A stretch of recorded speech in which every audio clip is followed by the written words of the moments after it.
శ్రీరమణ మహర్షి జీవిత చరిత్రలో కొన్ని ముఖ్య ఘట్టాలు తెలుసుకుందాం. ఓం నమో భగవత్ శ్రీరమణాయ నమః. రమణుల జీవన విధానమే మనకు కరదీపిక కాబట్టి వారి జీవితం తీసుకున్న అనేక మలుపులను, వారి జీవన విధానాన్ని మనం కొన్ని రోజుల పాటు భక్తిపూర్వకంగా పరిశీలిద్దాం. రమణ గారి పిల్లలైన అలగమ్మ వృద్ధాప్యం వల్ల రమణను ఒక్క క్షణమైనా వదిలి ఉండేది కాదు. నా కొడుకు చేతుల్లో చనిపోవాలని ఆమె చివరి కోరిక. కూతురు రమ్మని పిలిచినా వెళ్ళలేదు.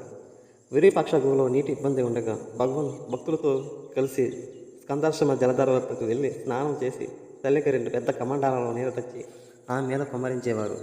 స్నానం చేయించినట్లుగా అలగమ్మ ఒక రోజు భగవాన్కి ఇష్టమైన జంటాపడాల వస్తువులను తప్పించి అప్పడాలు వత్తి పెట్టమని భగవాన్ని అడిగింది. ఆమెకి జీవ చేపలను తొలగించాలి, దొరికింది తినిపడి ఉండక ఇవన్నీ ఎందుకు, నేనే చెయ్యను, నువ్వు చేసిన తిన్ను, నువ్వు చేసుకో, నువ్వే తిను అన్నారు రమణుడు. అయినా ఆమె వదలకపోతే నీ అప్పడాలు నువ్వు ఒత్తుకో, నా అప్పడాలు నేను ఒత్తుకుంటానని ఆమె పక్కనే కూర్చుని అప్పడాకులు పాట రాశారు. అరవంలో భగవాన్ రాసిన ఈ పాటను శ్రీ పరమానందాలు తెలుగు చేత చేశారు. పంచకోశ క్షేత్రం గురించి స్వామి ఆ పాటలో చెప్పిన విషయాల తర్వాత ఎంతో ప్రాచుర్యం పొందాయి. భగవాన్ తల్లి తర్వాత సొంతంగా వంట చేస్తూ తన కుమారునికి రకరకాల రుచులతో కూరలు తయారు చేసి ప్రయత్నించేది. మడి ఆచారం ఆమెకు ఎక్కువ అవడం వల్ల ఆమె భగవాన్ పరిహసించేవారు. ఎప్పుడైనా ఈ మడి ఆచారం సూచించుతున్నప్పుడు అందరితో కలిసి ఉండడం కుదరకపోతే ఇంటికి వెళ్ళడం మొత్తం అని హెచ్చరించేవారు.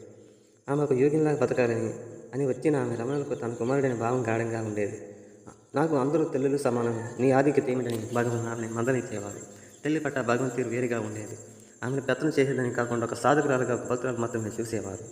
భక్తుల ఏడ చూపే చనువును కూడా ఆమె పట్ల చూపేవారు కాదు. ఆమె తీరుకు భక్తులు కూడా ఆశ్చర్యపోయారు.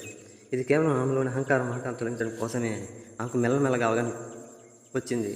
ఆమె కూడా స్వామి భక్తులు ఒకరిగా మారిపోయారు. ఇప్పుడు స్వామి ఆమెకు జ్యోతి రూపంగాను ఒక్కొక్కసారి శివుని వలె కనిపించేవారు. 1919లో మళ్ళీ ఒకసారి తిరుమలలో ప్లేగు వ్యాధి ప్రబలించింది. శిష్యులు స్కందాశ్రమం వదిలి వెళ్ళిపోయారు. కుంజస్వామి భక్తులు మాత్రం వీరితో ఉండి సేవ చేశాడు.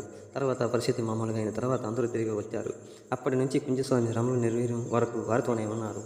మళ్ళీ అలగమ్మ ఆరోగ్యం పాడైంది. మరణం తప్పదని భావించిన బంధువులు వర్తమానం పంపారు.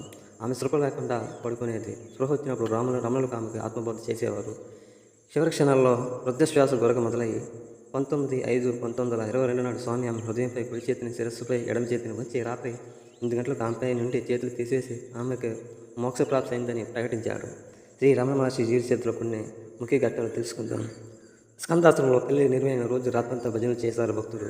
ఆమె పార్వతీదేవిని ఒక అశ్వత్థ వృక్షం కింద కన్నం చేసి ఇటుకలతో సమాధిని నిర్మించారు.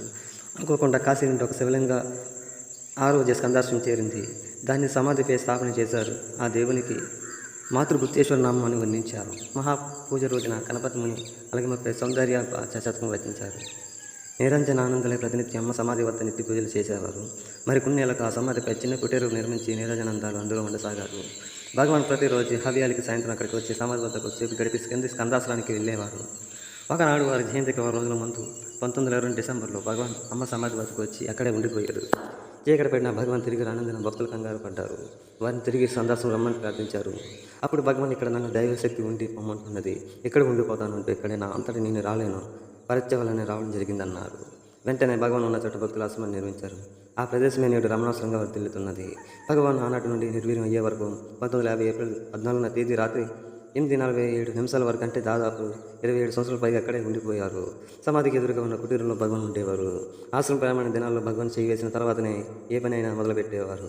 భగవాన్ కూడా తెల్లవారుజామున 3 గంటలకే లేచి కాళీకృత్యాలు తీర్చుకుని శిష్యులతో కలిసి కూరలు తరిగేవారు, పలహారం సిద్ధం చేసేవారు. మొదట్లో ఇడ్లీ నంచుకొని పచ్చడి, సాంబార్ కూడా వారు స్వయంగా తయారు చేసేవారు.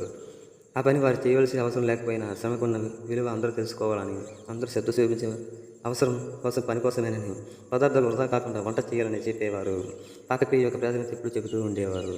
స్వస్తి శ్రీ రమణ ఆశీస్సులతో ఈరోజు ఈ కథ ముగిద్దాం. Thank you for watching.